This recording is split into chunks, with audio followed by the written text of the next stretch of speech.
మంది ఎమ్మెల్యేలు వెళ్ళిపోయినప్పుడు ఎవడో ఒకరిని బ్లేమ్ చేయాలి కదా. మన తప్పు వల్ల వెళ్ళిపోయారని చెప్పి ఎవరో ఒప్పుకోం కదా.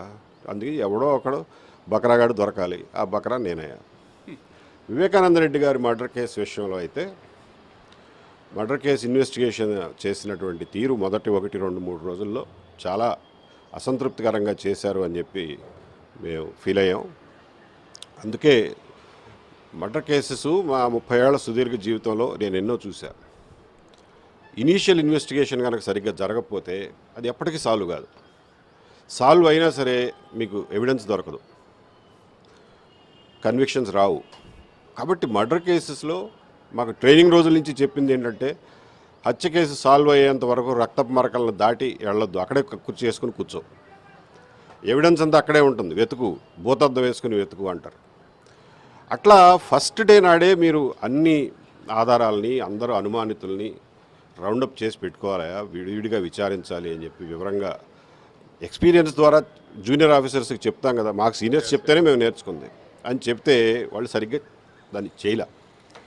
సరే వారం రోజులు అయిపోయిన తర్వాత 15వ తారీఖున మర్డర్ జరిగింది. వారం రోజులు అయిపోయిన తర్వాత ఈ లాభం లేదు, ఇది ఏం జరుగుతుంది అని చెప్పి ఒకళ్ళు వేరే చోట నుంచి ఆఫీసర్లు ఒకళ్ళిద్దరిని పంపించి వెరిఫై చేయండి ఏం జరుగుతుందో, ఇంతవరకు సాల్వ్ కాలేదు, ఇంత పెద్ద కేసు అని అంటే వాళ్ళు వచ్చి చెప్పారు ఇది ఇలా జరగట్లేదు అని.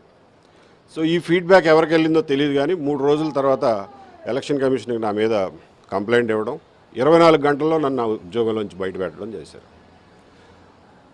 ఐ డోంట్ నో, మీరు అంటున్నారు కాబట్టి when I put 2 and 2 together it fits.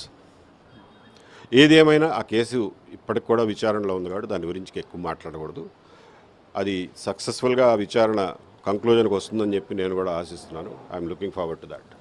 Thank you అండి, థ్యాంక్ యూ సో మచ్ అండి. ఇది శేష జీవితంలో కూడా ఎక్కడైనా సరే అన్యాయం జరిగితే తప్పనిసరిగా తన ప్రజెన్స్ అవసరం ఉంది అనుకుంటే తప్పనిసరిగా వస్తాను, పోరాడతాను అని చెప్పి కూడా ఏబి వెంకటేశ్వరరావు గారు చెబుతున్నారు. ఆయన పదవీ విరమణ చేసిన తర్వాత ఆయన జీవితం ప్రశాంతంగా ఉండాలి అని చెప్పి ఆయనకు భగవంతుడు ఆయురారోగ్యాలు ప్రసాదించాలని కూడా మనం కూడా కోరుకుందాం. Video journalist నాగరాజుతో Ramarao, ABN Andhra Jyothi, Vijayawada నుంచి.